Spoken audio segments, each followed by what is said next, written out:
Hi guys! So we're doing how to learn tarot, right? And last week we did the intro to beginning to learn tarot, and that was sort of an overview of a lot of different things.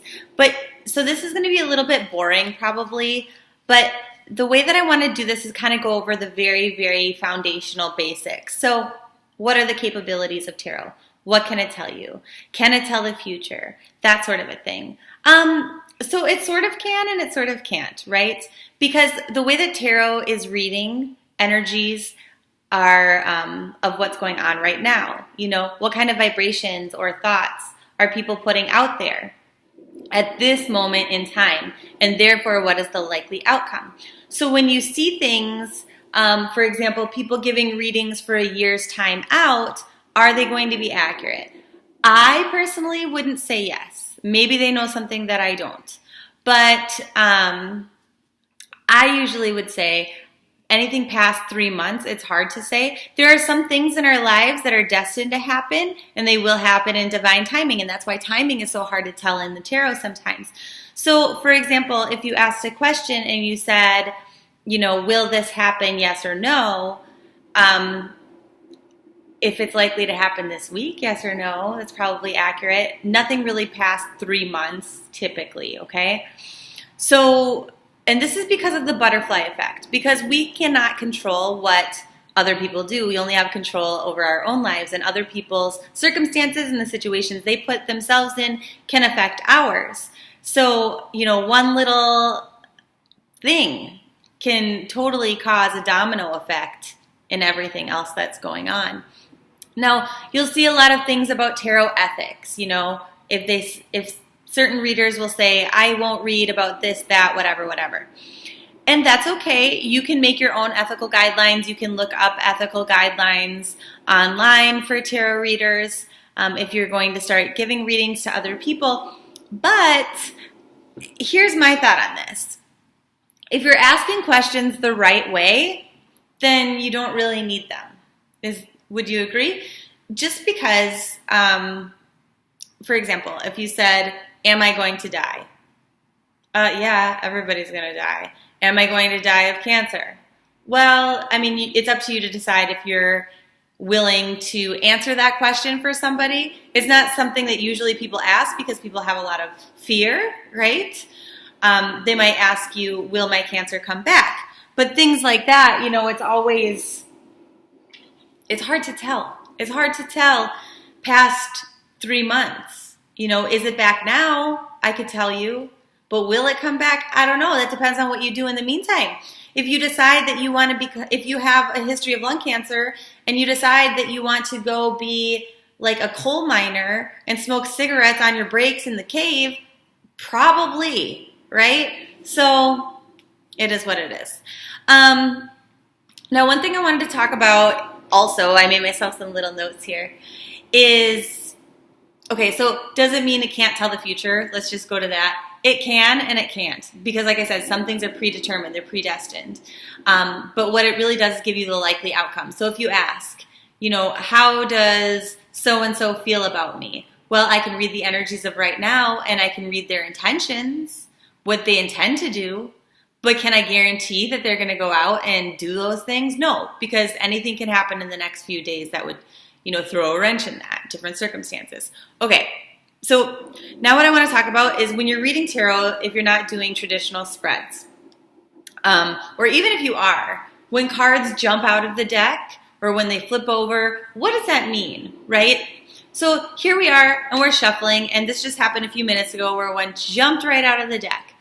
That one wants to be read then, no matter what. If it flies out, it's telling you, pick me, pick me, pick me, okay? Because that's your angels that are helping you read, tell you what exactly it is that they want you to read, right? Now, if you're shuffling like this, and then one flips out this way, okay, and then it flips back into the deck, it doesn't matter what it said. That just indicates indecision. Now, if it's the same card that's doing this repeatedly, flipping back, flipping out, flipping back, flipping out as you're shuffling, it's indecision about that specific matter. It will be up to you to determine how you'd like to read that, okay? Everybody's going to develop their own style as they go along. Now, here's something that happens a lot more lately for me too. So let's say you've got some cards all spread out on the table, okay? And you've got a card like this, the Five of Wands in reverse. And there's a card in front of it and there's a card here. So you're reading them, and then when you pick it up, you realize it was hiding something, okay? So you could say that this is the situation right now, that people are not all moving towards the same goal. They're not all working together. They have different ideas on what they want. But the hidden reason behind it, because you see how it's hiding, that's the symbolism there, is that because they've already decided to walk away from it. They're just not invested anymore. So it's not that they never wanted the same things you do. They just don't now. Now you don't have a common vision because they've decided to make their exit already. Whether they've actually done it or not, because it's swords and it's thoughts and it's thinking, they've made up their mind to, and therefore they no longer have the capacity to work with you. Make sense? Okay, so those are some of the things I wanted to go over. Other things I wanted to go over are the treatment of the cards themselves. So we talked about consecrating your cards when you get them, making sure you touch each one and you cleanse each one, and in your mind or out loud, you ask if they're cleansed of any energies that they've picked up that are not your own, and then, to fill them up with your own energy. So one thing that I like to do, I do use a candle often. You don't have to, as I showed you in that last video, but as I consecrate the cards, I just kind of run them over one by one. Please clear these cards of any energies that they may have picked up, anything negative, anything that is not of divine light and love, anything that is not my own energy, so that I can give accurate and honest readings to anyone who seeks them, right? So that would be when I get a new deck. And it's a very similar way when I cleanse the cards as well. If I'm cleansing the cards to give a reading to Stanley, I'd say, please cleanse these cards of any energies they may have picked up from previous readings or from my own energies so that they can be filled up with the energy of Stanley and any, so I can give Stanley the accurate and honest reading, or the most helpful reading to his current place and, in regards to his current questions. So that's how I would do that. Now, the way that you should treat your cards. Some people say you should wrap them up in black velvet, put them in a drawer, keep them away from light. Personally, I'm not really into ritual. I have mine, I don't know, let me see if I can show you here, all sort of set up in a little container because I like to use more than one deck of cards in each reading. So I like to have access to them quickly. And then it's just easier to carry them around with me as I go from the tarot shop back home and whatever. But how you want to do it is how you do it. Some people keep them in the little boxes that they come in. Although if it comes in a paper box instead of a harder box, those will get worn out really fast. So you'll probably want to find something to put them in. If you do put them in a cloth bag, it'll have to be like a thicker type of cloth because otherwise the corners can get bent. And maybe that's not that big of a deal if you're good at shuffling, but you might end up that your tarot readings become erroneous just because you're constantly pulling out the same card over and over because it has a nick in it, okay? So for example, one thing that people want to do often is have a very specific tablecloth set in order to do their readings. Is that necessary? Again, personal preference. I don't care for ritual, so I will just do it on a regular table.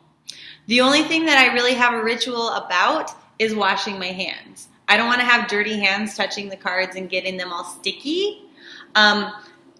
Does it mean that I will force somebody else to wash their hands before they touch the cards? No, it's just my own thing. It helps me, much like in Islam, before you pray, they say, hey, make sure that you're clean, that you're coming to God, clean and clear. And I guess I just feel that way about my cards, that I want to have clean hands before I touch them. But it doesn't matter to me if the people coming to me for readings, if they want to touch the cards, look through them, decide on the decks they want to use, or cut them, shuffle them themselves to infuse their energy. It doesn't matter to me if they are. So it'll just be personal preference again. And I think that's something we touched on in the first video, where should other people touch your cards? Personal preference again. Some people feel very strongly that the other person's energy needs to get into the cards. But I don't know that I believe that.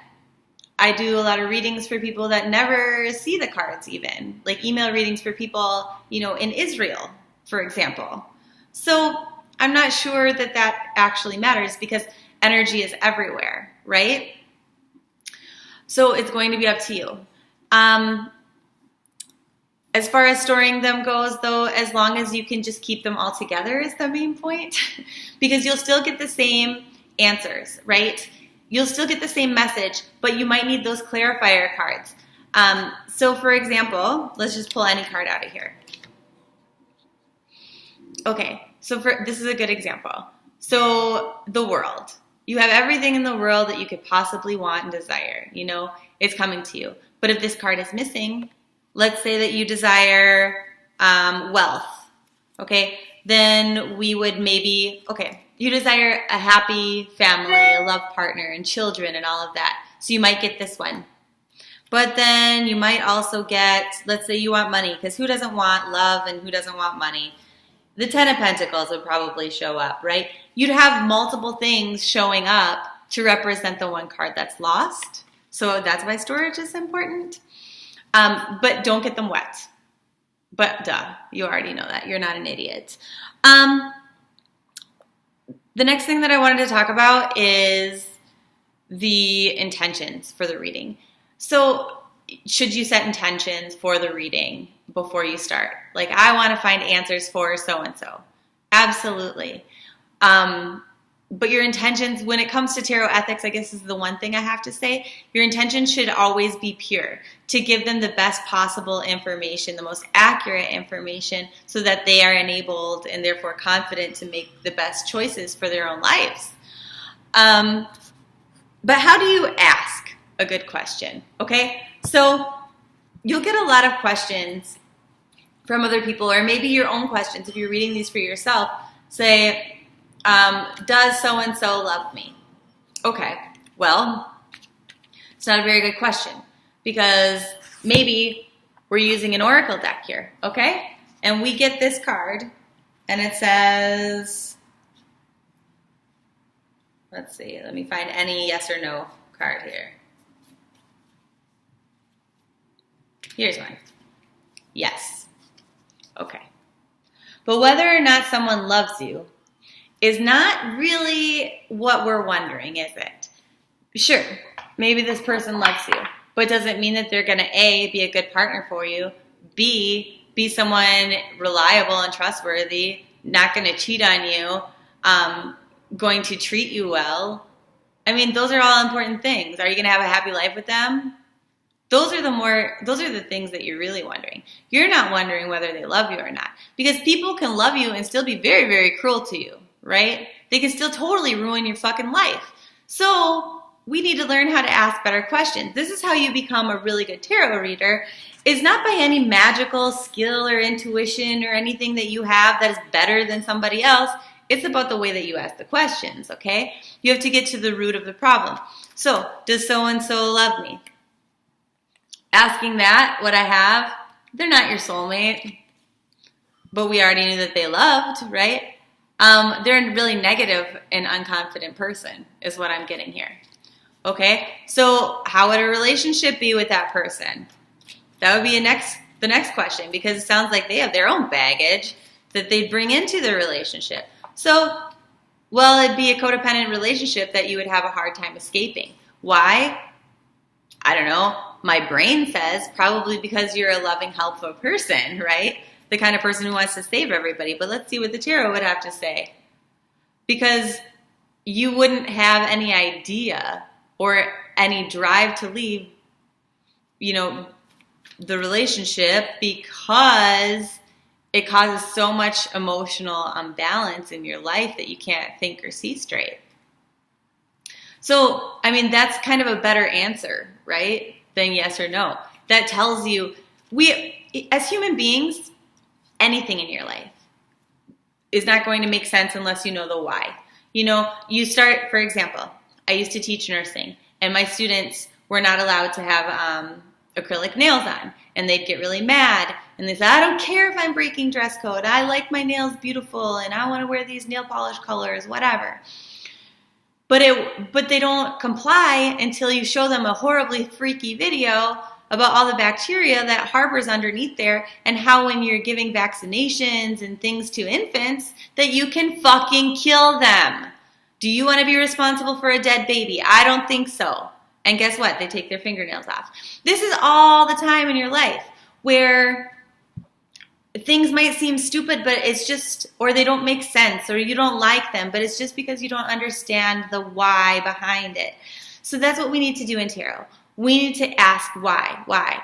Is this good? Is this bad? Explain it to me why. And that's why also a good question when you're doing tarot is, what is it that I need to know? So if you take anything away from this video, sorry it's kind of boring before we get really into what each card means, is a good way to start learning tarot is to pull for yourself one card every day saying, what is it that I need to know? So if I pull a card for myself today, what is it that I need to know today? This right here. So what this is saying is that I've been spending too much time looking at the world at large, and today I really need to focus in on the things that are right in front of me, on the tasks that are right here. Like right here, what is it I need to do? And this is super accurate because I am way behind on my readings. For YouTube, even I'm making this one, and then I have to run off to work at 2, and it's 12:30. I'm running out of time. I need to get my house clean, lots of things. This is like the truest card ever. But then you can look up what that card means every single day. And, you know, that will inspire you when you say, what is it that I need to know? Because sometimes I do that in readings when people have specific questions. It doesn't feel like they have the whole picture, okay? Then you can ask, okay, what else is there I need to know? Or why is this? Why? Temptation. Am I tempted to go take a nap? Absolutely. Just kidding, I'm not tired. But you know what I mean. Okay, what else did I want to cover today? Other people's fear. They say, oh, I'm afraid you're going to tell me something that I don't want to hear. When you're asking good questions, that will never happen. And the reason being is because, okay, yeah, sure, maybe, let's say the answer was no. Does so-and-so love me? No. Oh, I didn't want to hear that. Okay. But now what Tarot's going to let us do is figure out the next steps. You know, like, why is it important to know this? What is my advice? That's the whole point.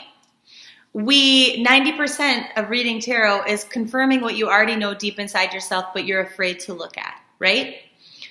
Or at least that's what I do. Maybe everybody else's experience is different, but I feel like less of a fortune teller and more helping you to re-examine things that are deep inside of you that you're afraid to examine, and then therefore make the better choice, right? So in looking in that, in looking at whatever situation, you know, you just read about, what's the advice? And then what happens if I take that advice? And what happens if I don't take that advice would maybe be how I would pull cards. So that you can really look at things from a different perspective, from outside of yourself. Does that make sense? Let's see. And I think that's where we're going to stop today. And then, so I'm sorry this one is a little bit boring, but these are just kind of those foundational things. And then next week, we are going to get into reading the cards in different ways, or maybe we'll start with wands. I don't know if I should show you how to do spreads or card meanings first. So if you watch this video, maybe you want to leave a comment below and let me know your preference, and then we'll do it that way. Okay, bye. Mwah.